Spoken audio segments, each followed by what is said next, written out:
नमस्कार मित्रों, RV IAS PCS classes में आप सभी का स्वागत है। आज हम यहाँ आईएएस परीक्षा 1995 में पूछा गया महत्वपूर्ण प्रश्न जो कि लोक लेखा समिति और प्राक्कलन समिति एस्टिमेट कमेटी से संबंधित है, इस प्रश्न को लेंगे। उन रीतियों का वर्णन करना है जिनसे लोक लेखा समिति और प्राक्कलन समिति का प्रशासन नियंत्रित करती है। तो ये प्रश्न इम्पोर्टेंट है, बार बार पूछा जाता है, आप इस प्रश्न को याद कर लीजिए। उत्तर है, वर्तमान संसदीय व्यवस्था में संसद का महत्वपूर्ण कार्य प्रशासन पर नियंत्रण रखना है।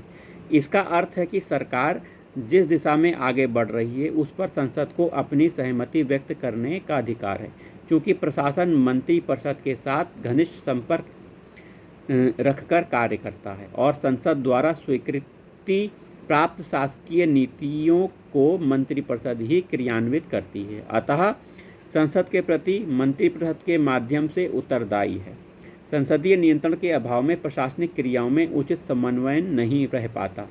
एक ही शासकीय कार्य के विभिन्न उपबंधों से जब अनेक विभाग संदर्भित हो जाते हैं तो अधिकारी तंत्र का विकृत रूप सामने आता है। परिणाम स्वरूप सामान्य जन को कठिनाइयों का सामना करना पड़ता है। अतः प्रशासन पर संसदीय नियंत्रण लोकहित में अपरिहार्य है। संसद की संसदीय समितियां लोक प्रशासन सरकार के कार्य निष्पादन का पर प्रहरी सदृश कार्यरत रहती है। संसद के पास समय के अभाव के कारण वह प्रशासन पर सीधे नियंत्रण रख पाने में समर्थ नहीं होती, अतः संसद अपनी संसदीय समितियों के माध्यम से प्रशासन पर नियंत्रण रखती है।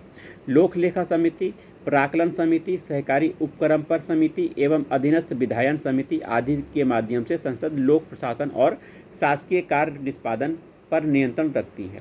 लोक लेखा समिति निम्न सदन की वित्तीय समितियों में सर्वप्रथम निर्मित समिति है। इस समिति में कुल 22 सदस्य होते हैं, जिसमें 15 सदस्य निम्न सदन से, लोकसभा से, 7 सदस्य उच्च सदन राज्यसभा से होते हैं। प्रायः विपक्ष के किसी सदस्य को इस समिति का सभापति नियुक्त किया जाता है। लोक लेखा समिति के प्रमुख कार्य निम्नलिखित हैं। तो लोक लेखा समिति के कार्य देखिए। समिति यह देखती है कि व्यय धन बजट के प्रावधानों में था या नहीं, तथा जो धन किसी प्रयोजन या सेवा हेतु निर्धारित किया गया था उसका व्यय उसी प्रयोजन या सेवा के निमित्त किया गया या नहीं। शासकीय विभागों ने बजट के अनुरूप व्यय किया कि नहीं। समिति यह निर्णय करती है कि प्रत्येक व्यय नियम के अनुसार किया गया या नहीं। अगला है, बजट में दिया गया धन निर्धारित मदों के अनुरूप खर्च किया गया कि नहीं। बजट में आवंटित धन को वित्तीय औचित्य के अनुसार व्यय किया गया कि नहीं।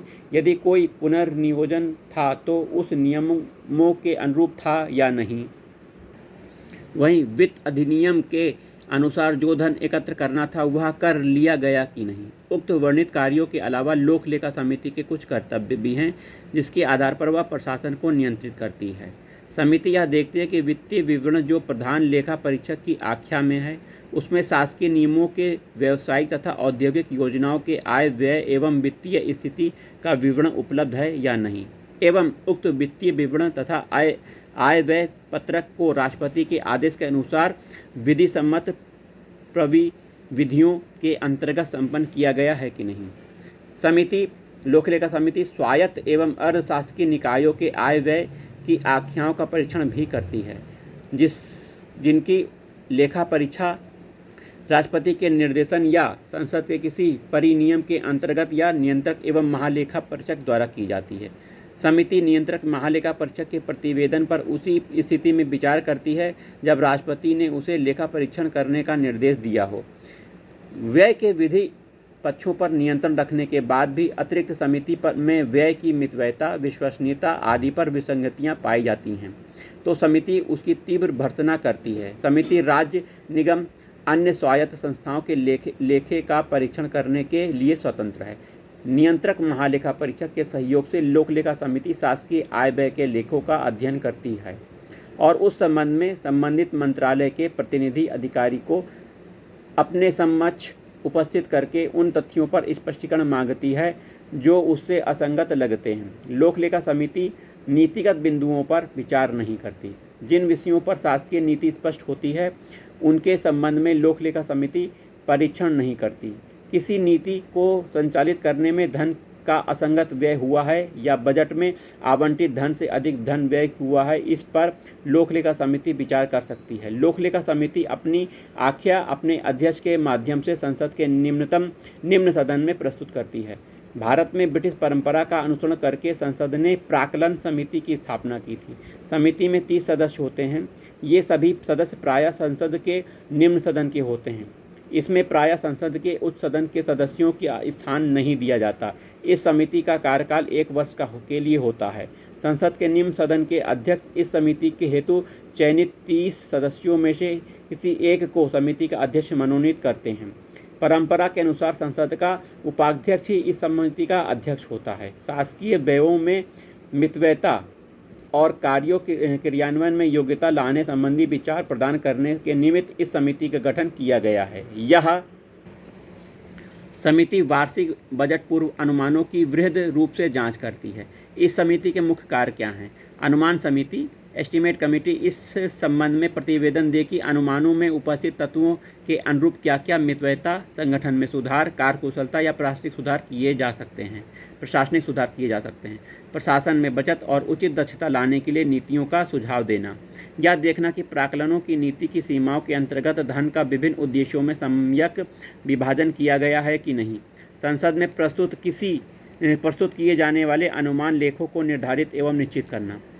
अपने शैशवावस्था में प्राक्कलन समिति या अनुमान समिति का कार्य मितव्ययों को मात्र सुझाना मात्र था।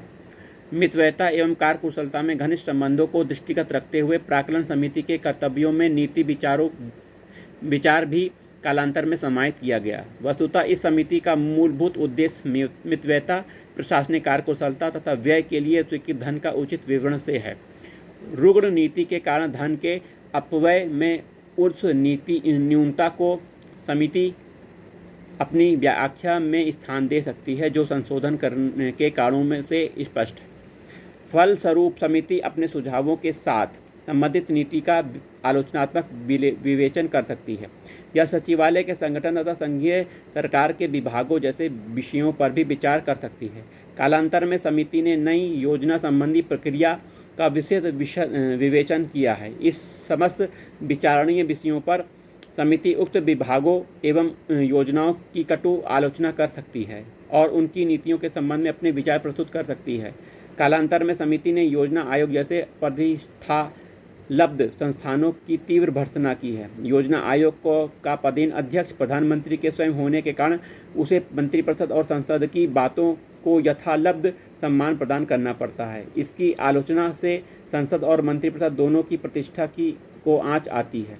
इस परिप्रेक्ष्य में यह कहा जा सकता है कि प्राक्कलन समिति को उच्च नीतियों की भर्त्सना नहीं करनी चाहिए, क्योंकि इससे संसदीय कार्यों में अनावश्यक हस्तक्षेप होता है।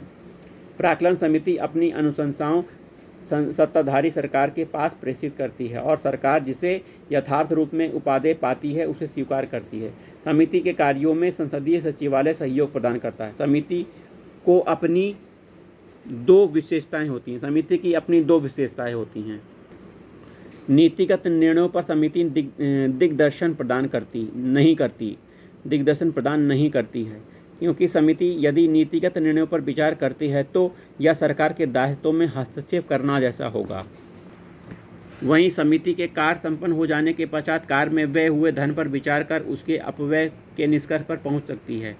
प्राक्कलन समिति के निष्कर्षों का शासकीय अधिकारियों के द्वारा अपव्यय के असंवैधानिक तरीकों पर अत्यंत प्रभाव पड़ता है, अतः वे समिति के निष्कर्षों को बहुत सम्मान देते हैं। वस्तुतः समिति प्रशासनिक विषमताओं को इंगित करते हुए मितव्ययता के साधारण नियंत्रण पर जोर देती है। समिति का प्रमुख ध्येय संभाग प्रशासनिक अपव्यय को रोकना है। समिति के निष्कर्षों से वित्तीय प्रशासन भी लाभान्वित होता है। मूलतः शासन को समिति की अनुशंसाओं को पूर्ण करने का यत्न किए जाने की आवश्यकता अनुभूत इधर हाल में वर्षों में की गई है। समिति के प्रतिवेदनों को सुधारात्मक मापक के रूप में लिया जाना चाहिए। इस प्रतिवेदन के आधार पर ही विधायिका कार्यपालिका द्वारा प्रस्तावित व्यय की जांच करती है। समिति की आख्या में प्रशासनिक कार्यकुशलता एवं मितव्ययता पर ज़्यादा बल दिया जाता है। वस्तुतः समिति के व्यवस्थित एवं सक्रिय निरीक्षण से शासकीय तंत्र में चैतन्यता का संचार हो जाता है और एक अदृश्य भय शासकीय तंत्र पर व्याप्त रहता है कि उनके प्रस्तावों का गहन विश्लेषण करके उनकी न्यूनताओं को समिति प्रकाश में ला सकती है। यह तथ्य सर्वविदित है कि विधायिका की उपरोक्त वर्णित सदस्य अपने कार्य अनुभव के आधार पर विशिष्टता प्राप्त कर लेते हैं। फलस्वरूप इनकी अनुशंसाओं को शासन द्वारा अस्वीकार या उपेक्षित नहीं किया जा सकता है और व्ययकारी विभागों पर ये समितियां प्रभावशाली नियंत्रण रख पाने में सफल रहती हैं। ये समितियां प्रशासन में चैतन्यता और जागरूकता का प्रणयन करने में, शासकीय कार्यों और कार्यपालिका पर सक्षम नियंत्रण रखने में महत्वपूर्ण साधन सिद्ध हुई हैं।